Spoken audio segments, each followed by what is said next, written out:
Had a train ran on me by 3 senior boys in high school. I was 14, one was 17, another was 17, and one was 16 years old. When I was 14, I got bullied a lot, so I didn't have any friends in school, and my home life was no better than my school life. I was the black sheep of my family, and I was severely mistreated in my home, and I was left out, neglected, and bullied in school. I walked to school every day by myself with my headphones in, listening to my music, and I walked home every day by myself. I never bothered anyone. I never talked to anyone. I was a very shy child. These boys were extremely handsome and very popular in school, and they also happened to have to walk every day to school, to and from. And one day, they decided to start speaking to little old me. Now you have to understand my perspective at this time.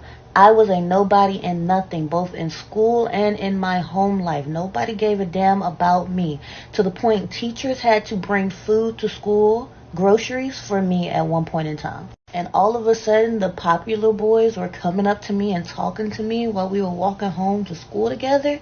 Not only were they popular, they were attractive. All the girls wanted them. They were in ROTC, they played sports, they were light-skinned, they had the curly hair, the best fits, the flyest Jordans, and they were talking to me? With my raggedy clothes, with my hand-me-downs, with my hot waters, with my hair all over my head, with my funky armpits? I felt like I was dreaming. I couldn't believe it. Like, this could finally be my chance. I could finally have some friends. I could finally be part of the popular crowd. I could finally be in, right? They told me that I was cool, that they wanted me to come over and play games with them. So that's what I did. One day I followed them home. I walked right down the street with them to their house, and I went inside to play Call of Duty with them. I remember their home was much different from my home life. Their mom was in the kitchen cooking. Their aunts were in there. They was all chit-chatting. They offered me a plate. Their brothers and cousins were all in the room playing together. I was so amazed. I felt so welcomed. I felt so at home. I thought to myself, I never want this feeling to stop. I don't want to go back home to where I was at and get cussed out, yelled, and abused. This is amazing. I got new friends and maybe even a new family too. We played Call of Duty until the sun went down, and then his mom told me I needed to go home. As I was going home, he told me, come back. I'll sneak you in so that we can play the game some more. When it started to get dark, I obviously had to head back home. But as I was getting ready to leave, he came up to me and said, come back tonight. I'll sneak you in so we can play more of the game. 14-year-old me, who wouldn't want to play more of the game with one of the most popular boys in school? Come on now. So that's what I did. I came back. And we played the game. And then he leaned over and he touched me. And he kissed me. And he told me I was pretty. In my mind, it was like someone blew my head off. The popular boy in school just told me I was pretty and kissed me and likes me. That's what he's telling me. He likes me. Fast forward, and he's got my clothes off, and we're doing the whoop-de-woo, and I'm completely vulnerable. And as we're doing it, and he turns me over and tells me to get on my hands and knees and arch my back, I hear the door crack open. I look up in shock, gasp, thinking his mom has called us and we're about to be in so much trouble, but nope. It's his brother. He never stopped stroking me as his brother walked in. I sat there in disbelief, my mind racing. Mind you, I hadn't even had sex really before this. You know, a couple of little playful things here and there, but this was really my first full time going all the way. So now I'm wondering what's going on. Why hasn't he stopped? Do I stop? Do I lay here? Do I tell him to stop? I don't really know. His brother walks in, he never stops stroking, and then he leans down and whispers in my ear, can my brother get a turn?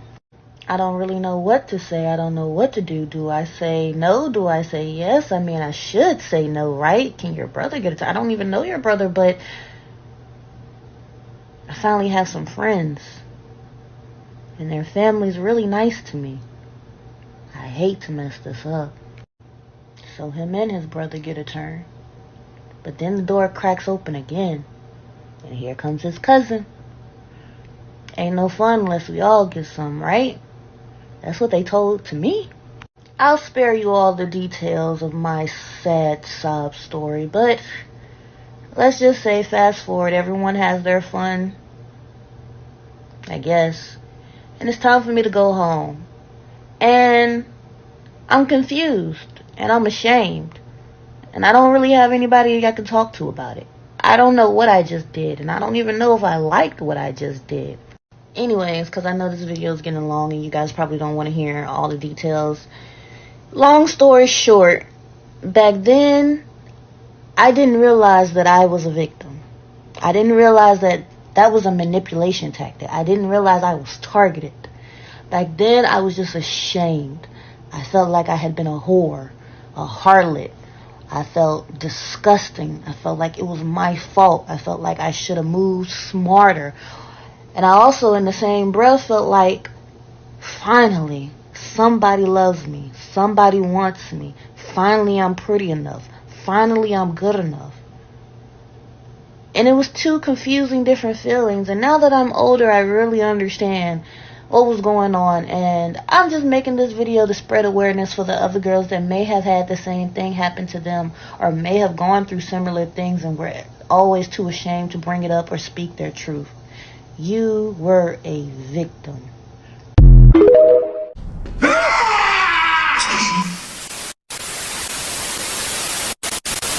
Bro, the only thing that's a victim here is that cat.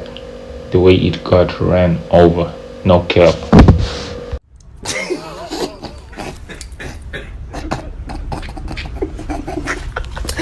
Hey, hold on, this shit ain't funny. It ain't funny, but it is. Bro, what's the accountability for? You have to be responsible enough to say, I fucked up, this and that, and I'm sorry, and I'm gonna change. The best apology is always to change. That's the best apology. You fucked up and it's okay. You know what I mean? You're a kid, but to come up with this shit as an adult and talk all this bullshit, we're not going for it, especially when you're trying to like talk to the other people and try to influence other girls like, yo, you're a victim. What? No. Bro, there's no one in this planet who's like, yo, I have no friends, let me go and be a gangbang. There's no fucking, bro, what the fuck? Let me go get a gangbang because I didn't get enough love. What? Where? In what world? In what world? Bro, you fucking crazy. Oh my gosh. That just shows you don't have respect for your body and you can do whatever. You know what I mean? And who wants to be with someone who doesn't respect their body? You know what I mean? Will you want your partner to be sandwiched with other people? You're the one who's like doing it there. Ask yourself, will you want your partner to do it? I don't think even the slowest person would want that. If you're Mia Khalifa, I'm pretty sure no one. Just even the thought of it is like, you know what I mean? So yeah. Bro, there's some parts in life where there's some lines, if you cross, you're already damaged. Like, there's no coming back. You cannot be saved. Like, you can, but it's gonna take some, I don't know, some miracle or magic. You know what I mean? But yeah, gotta understand, if some lines are crossed, bro, you have to avoid this people for your own peaceful sake. You know what I mean? Those three sounds, gangbangs and all this, bro. If they already there, bro, you gotta watch out for it. If you just know you're a peaceful person, you just wanna be married one day, fiance, bro, do not, bro. They didn't respect their voice, bro. I don't know why would you put yourself in that position. They're gonna fuck you up. Blame yourself. The past plays a big role in your future. You know what I mean? Really plays a big part. That's why before they hire you in a job, they ask you, what did you do? Check your resume. Why did you end? Do a background check. Always do background check, bro. Really, always. Or else it's gonna fuck you. It's gonna fuck your future. You know what I mean? Really important.